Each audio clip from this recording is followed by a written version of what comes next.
Hey, Posty TV, Trav here. So back down with the Rat Rod Ct90 build.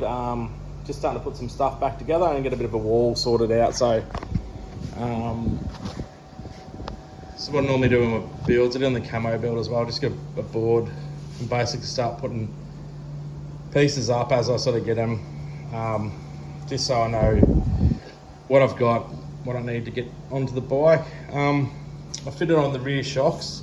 So I've got the new shockies on, so obviously aftermarket shocks. So I've done a video with them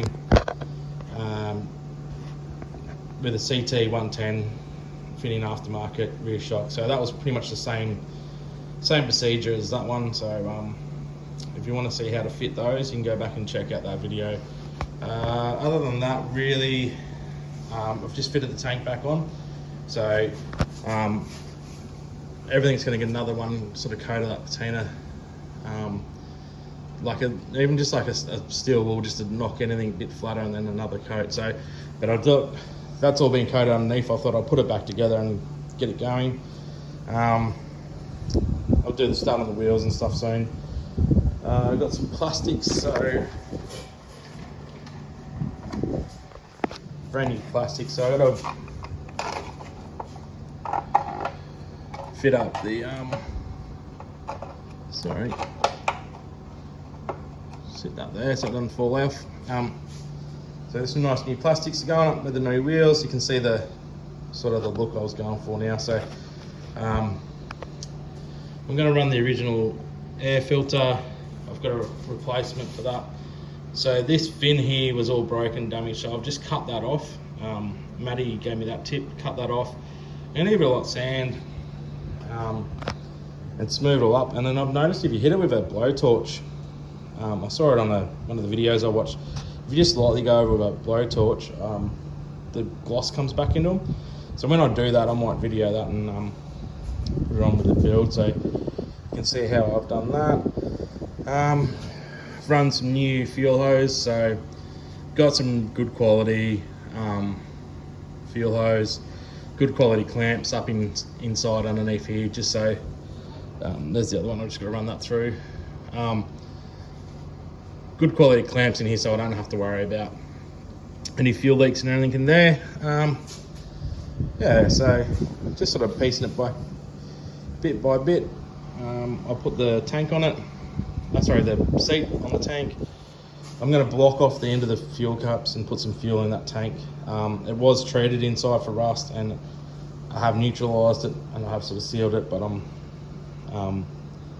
still like to keep some fuel in them just so they don't rust on me. So and I put a drop of 2-stroke oil in there, and when I did the fuel before, and splashed that around, so sort of helps seal it. So I'll do the same, keep that together. So we'll throw the seat on. I might get the blowtorch and we'll have a look at the plastic and see if we can bring that back to some gloss into that. All right, I'll be back in a second. Alrighty, so we're going to give that polish up the plastic. So the airbox that we got here, like I said just before, I've trimmed off the tab that had broken. I've given it a light sand. And what I'm going to do is I'm going to use the penetrol that we used on the frame for the patina to seal in that look. I'm just going to put some of that on a rag. Now, don't try this at home because it is flammable, but this is what I find if I use the penetrol on that. So I'll just do one side so you can sort of see. Actually, I'll do the side and the top. So I'm trying to do this behind the camera looking at it, so.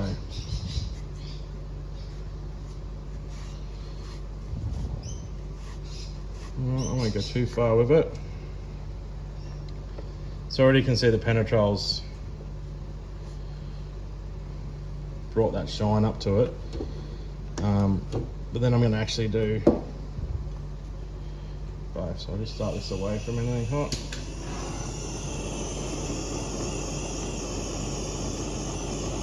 Just waving it on there, don't want to get direct heat. It's just more so the heat bakes on the penetrol. I don't want to catch anything on fire.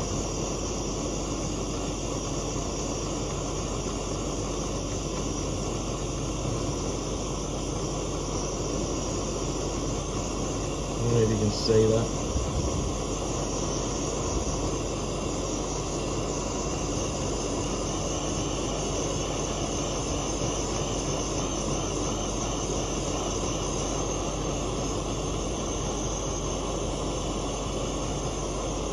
See that gloss come back to it, the heat. So tricks just to get that heat, to get the gloss into it. About warping it.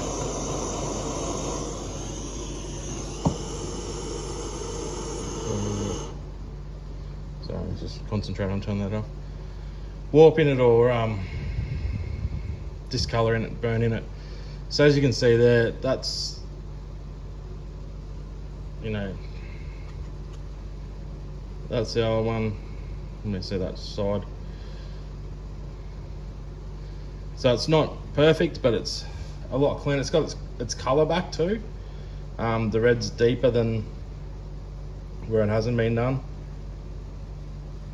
and it's got some shine. So that's how I do the plastics. I did on an old DS80 the other day. Had yellow fenders and they were really sun damaged. Took all the sun damaged stuff off, sanded it back to the clean colour, and then hit it with that. And yeah, I mean, as I say, it's not perfect, but it's clean. It's got a bit of gloss to it. It makes it look 100%, and all the marks from scratch sanding it are gone. Yeah, that's that trick for that. All right, I'll finish that off and I'm gonna put that back on the bike. All right, so that's polished up now. So looks good. Just a bit more colour and shine to it. So yeah, it just sort of gets that back and gets rid of that sun damage on it. So popped it back in. The rubber seal there is all good. So I'm just going to grab the actual air filter. So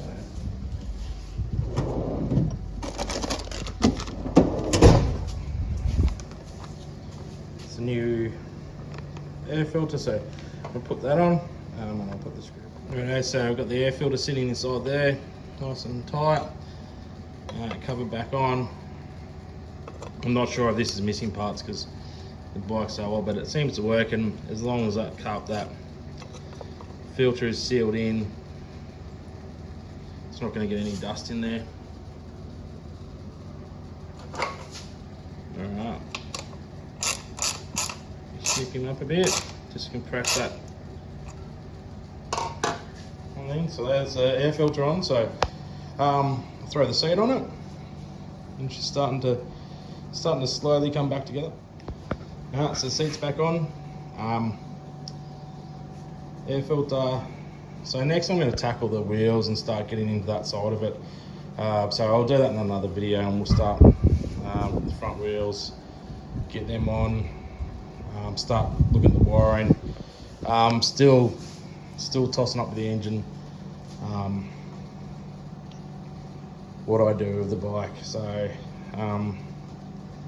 I like the 90, I think it'd be cool, but also like to go a bit faster than the 90. So anyway, I'll see what happens. Either way, the 90 will have ended up back in it, but we'll have a bit of fun in the meantime. So yeah, stay tuned and we'll keep going along with it. It's Christmas time actually, so it's only 2 days off Christmas. So Merry Christmas to everyone, all of the viewers, and hope you have a safe and happy Christmas. Enjoy some fun with family and friends, and some riding. Get out and ride your bikes, have some fun. We just had a big ride yesterday on the Yami. Postie's out tomorrow, and this little old guy's getting a bit of love, so got some new guards on that one, new seat and tank and bits and pieces. So I might do that build as a separate video. That's a little Z50 J2. So I've been waiting for one of them for a long time, so it's a cool little addition. It's got some cool graphics on the tank. Unfortunately, I'm going to go red tank with the Honda wings, keep it original. But I'll keep trucking along with this one. I'll probably put the guards and stuff on. When I get into wiring, I'll put the headlight buckets and bits and pieces back on, tail light assembly, so I've got to make that fit, and then sort out what I'm doing with the indicators, because it didn't have any rear indicators on it. It does have the wire in there for it, and it does have the indicator switch, which is great. Being a pre